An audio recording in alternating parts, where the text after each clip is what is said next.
HOA Karen ordered flag down from elderly vet's yard, got banned for life. The neighborhood was quiet, too quiet, until Karen's shrill voice sliced through the evening air like a siren nobody wanted. "That flag is an eyesore," she screeched, pointing at the weathered American flag flapping proudly in Mr. Thompson's yard. Old man Thompson, an 82-year-old Vietnam vet, froze on his porch, his coffee mug trembling in his gnarled hands. Karen, the self-appointed queen of the Willow Creek HOA, had been terrorizing the cul-de-sac for years. Her clipboard was her scepter, her rulebook, her gospel. But this time, she'd picked the wrong fight. Mr. Thompson's flag wasn't just fabric, it was a relic of his service, a symbol of the brothers he'd lost in the jungles of Da Nang. Karen didn't care. To her, it was faded, tattered, and a violation of HOA Code 47B. She'd already issued 3 warnings, each more condescending than the last, and now she was here in person, her manicured nails glinting as she waved a final notice. "Mr. Thompson set his mug down, his eyes narrowing.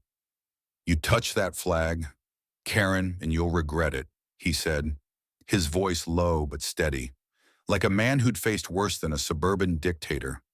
The neighbors, sensing a storm brewing, peeked from behind curtains. This wasn't just about a flag anymore. It was about respect, history, and a community fed up with Karen's reign. Karen had moved into Willow Creek 5 years ago, her arrival marked by a flurry of violation notices for everything from unauthorized garden gnomes to excessive mailbox colors. She'd turned a once-friendly neighborhood into a battlefield, where every rose bush was measured and every porch light scrutinized. Mr. Thompson, though, was untouchable at least. He thought he was. His small, tidy house sat at the end of the street, a quiet testament to a life of service. The flag, raised every morning at dawn, was his ritual, his pride. Karen saw it as a personal affront. The tension had been building for weeks. It started with a polite letter from the HOA, which Mr. Thompson ignored. Then came the emails, each one sharper, accusing him of lowering property values. Karen even held an emergency HOA meeting, where she ranted about aesthetic standards while neighbors like Sarah Lopez, a single mom who just moved in, rolled their eyes. Sarah had her own run-ins with Karen. Her son's basketball hoop was deemed unsightly and removed without notice. But Sarah stayed quiet, knowing Karen's wrath wasn't worth the fight. Not yet. The second warning came with a fine $50 for noncompliance. Mr. Thompson paid it, not because he agreed, but because he didn't want trouble. He'd seen enough conflict in his life. But when the third notice arrived, threatening legal action, something in him snapped.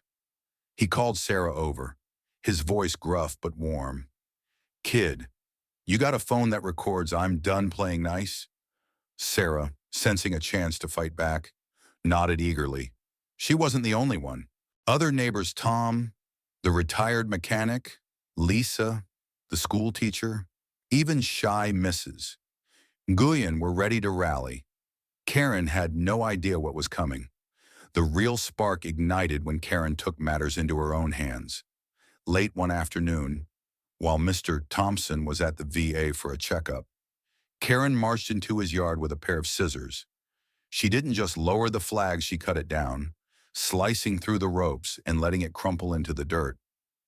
When Mr. Thompson returned, he found his flag, his sacred symbol, trampled and torn, the stars and stripes smeared with mud. His hands shook as he picked it up, his eyes glistening not with sadness, but with fury. Sarah, who'd seen the whole thing from her window, was already filming.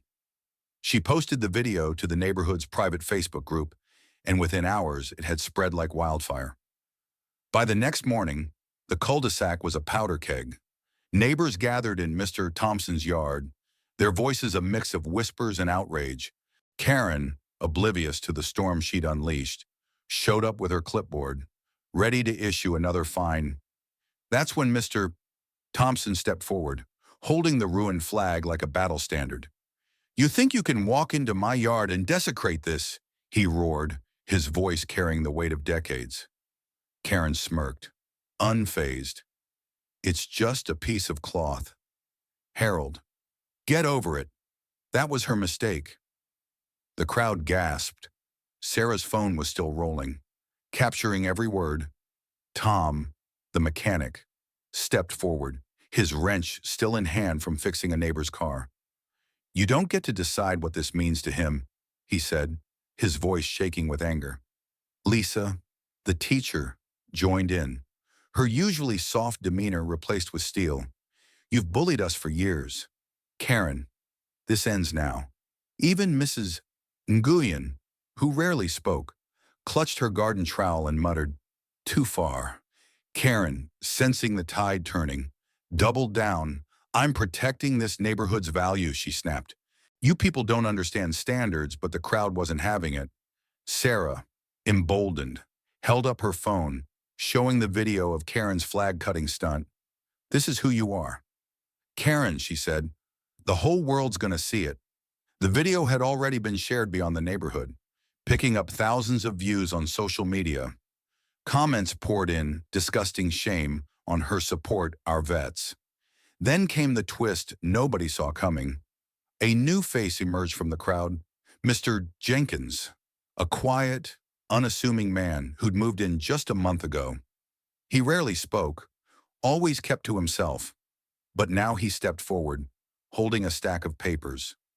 Karen, he said calmly, I'm a lawyer, and I've been reviewing the HOA bylaws. The crowd fell silent. Karen's smirk faltered. You've violated at least 3 state laws by trespassing and destroying private property. Jenkins continued. And that's just the start. He revealed that he'd been quietly collecting complaints from neighbors for weeks, building a case against Karen's overreach. He'd even contacted the state HOA Oversight Board, which was now investigating. Karen's face turned ashen. She stammered, trying to deflect. This is outrageous. I'm the president. I have authority. But Jenkins wasn't done. He handed her a petition, signed by nearly every homeowner in Willow Creek, demanding her removal as HOA president. You're not just fired, he said. We're pushing for a lifetime ban from any HOA position in this state. The crowd erupted in cheers, their pent-up frustration finally released. The confrontation reached its peak that evening at an emergency HOA meeting. Held in the community center, Karen, cornered but defiant, tried to spin the narrative, claiming she was protecting the neighborhood's image. But Sarah's video played on a loop behind her, the image of the torn flag searing into everyone's minds. Mr. Thompson took the stage, his voice steady but raw. This flag, he said, holding up the damaged relic, flew over my unit in Vietnam. It was with me when I lost my best friend. You don't get to tell me it's an eyesore. The room was silent, tears streaking down faces. Even Karen's few supporters looked away, ashamed. The vote was unanimous. Karen was out. The state board, alerted by Jenkins, issued an official ruling days later, barring her from ever holding an HOA position again. Her actions had also caught the attention of local news, and soon her name was synonymous with HOA Karen across social media. The video of her cutting the flag had gone viral, racking up millions of views. Strangers sent Mr. Thompson new flags, letters of support, and even donations to repair his yard. Karen, meanwhile, became a pariah. Neighbors stopped inviting her to barbecues. Her real estate business tanked as clients dropped her. She'd wanted control, but all she got was infamy. In the weeks that followed, Willow Creek transformed. Sarah took over as interim HOA president, promising a no-nonsense, no-bullying approach. The neighbors rallied to repaint Mr. Thompson's flagpole, and at a small ceremony, they raised a new flag together. Mr. Thompson saluted, his eyes misty but proud. This is what community looks like, he said, his voice cracking. Karen moved away a month later, her house sold at a loss. Some said she'd learned her lesson, but most doubted it. Her final act of defiance was a snarky post on the neighborhood Facebook group, blaming ungrateful residents. It was deleted within minutes, buried under a flood of comments calling for unity and respect. The story of Willow Creek's flag fight spread far beyond the cul-de-sac, sparking debates about freedom, respect, and the power of community. Mr. Thompson's flag still flies, a little faded but unbowed, just like the man who raises it every morning. And every time a new neighbor moves in, someone points to his yard and says, "That's where we took down HOA Karen." What do you think, was Karen's punishment fair? Or did the neighborhood go too far? Share your thoughts. Let's talk about what justice really means.